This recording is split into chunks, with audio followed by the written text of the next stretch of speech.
اب اس بات پر یقین ہو گیا ہے کہ پاکستان عام لوگوں کے لیے نہیں بلکہ چند سو افراد کی عیاشی، کرپشن، لوٹ مار کے لیے بنا تھا۔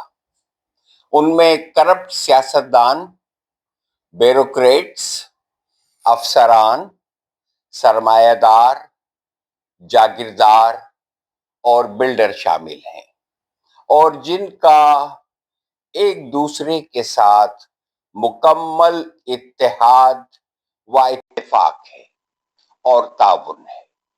اسے بدیوں کی قوت کا اتحاد کہا جائے تو مناسب ہوگا۔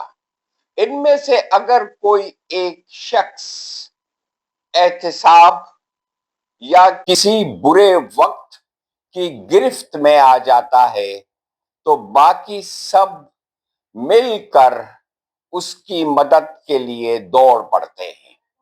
یہ اتحاد زندگی کی تمام لذتوں، عیاشیوں، کرپشن، لوٹ مار اور خوشیوں کے مزے لوٹ رہا ہے، اور جب حد سے زیادہ لوٹ مار کر لیتے ہیں تو دنیا کے کسی بھی خوبصورت ملک میں جا کر بس جاتے ہیں، ان لوٹے ہوئے پیسوں کے ساتھ، اور بقیہ اپنی اور اپنے پیاروں کی زندگی انتہائی خوشیوں سے بھرپور گزارتے ہیں۔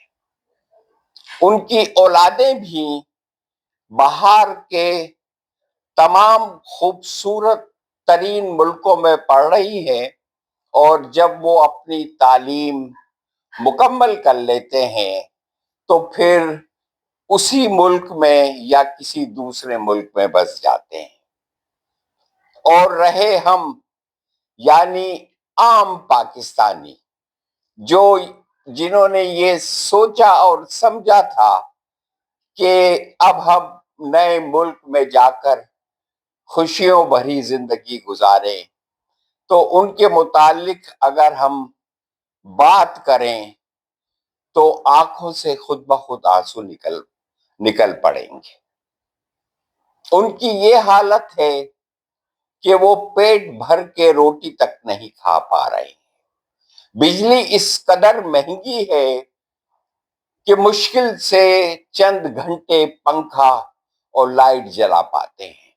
پانی کا سوال ہی پیدا نہیں ہوتا، اور جو پانی ان کو پینے کا مل رہا ہے وہ اس قدر جراثیم سے بھرا ہوا ہے کہ پاکستان اور سندھ میں 80% آبادی ہیپاٹائٹس کا شکار ہو چکی ہے، اور سندھ کے روڈوں اور تعمیراتی کاموں کا تو پوچھے ہی نہیں۔ جتنی لوٹ مار اس وقت ہو رہی ہے، ایسی لوٹ مار پاکستان کی تاریخ میں کبھی نہیں۔ روزگار کا یہ عالم ہے کہ آپ ایک اچھی کلرک کی سروس تو چھوڑیں، مالی اور چپراسی کی سروس کے لیے آپ مارے پھرتے ہیں۔ ہسپتالوں کا یہ حالت ہے کہ آپ اگر جائیں تو اس قدر بدبو، اس قدر کرپشن، بد انتظامی آپ کو نظر آئے گی کہ آپ کا دل پھٹ جائے گا، یا آپ کا دل چاہے گا کہ میں اس جگہ، اس ہاسپٹل سے فوراً بھاگ جاؤں۔ رہی بات زندگی میں کمانے کی، تو پاکستان کے عام شخص جس میں ہم سب شامل ہیں، 500-600 سے زیادہ کیا کما پا لیتے ہوں گے۔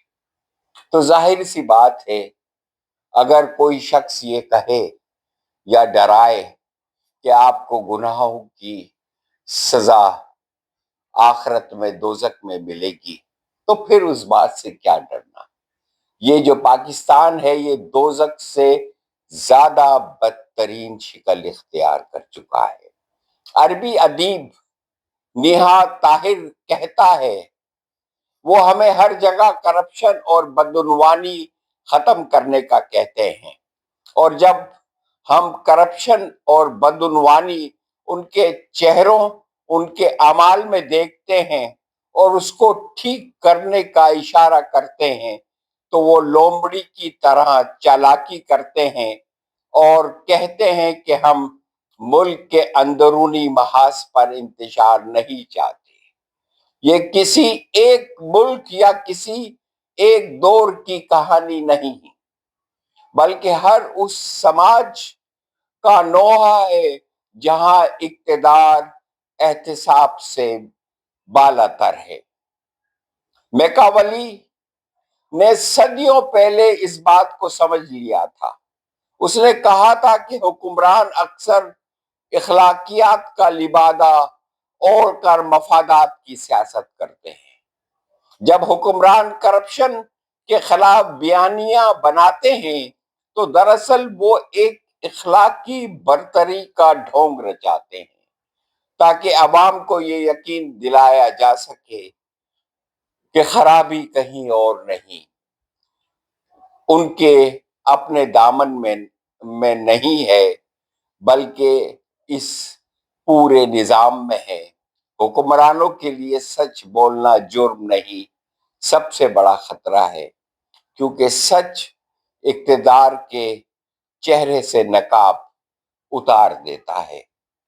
تو اب اس ساری صورتحال پر یا تو ہم سب ایک ساتھ اٹھیں یا چپ چاپ جو ہے نمک کی لسی پی کے سو جائیں اور سوتے رہیں اور اس دن کا انتظار کریں کہ جب آنکھ کھلے تو یہ سارا نظام ختم ہو چکا ہو۔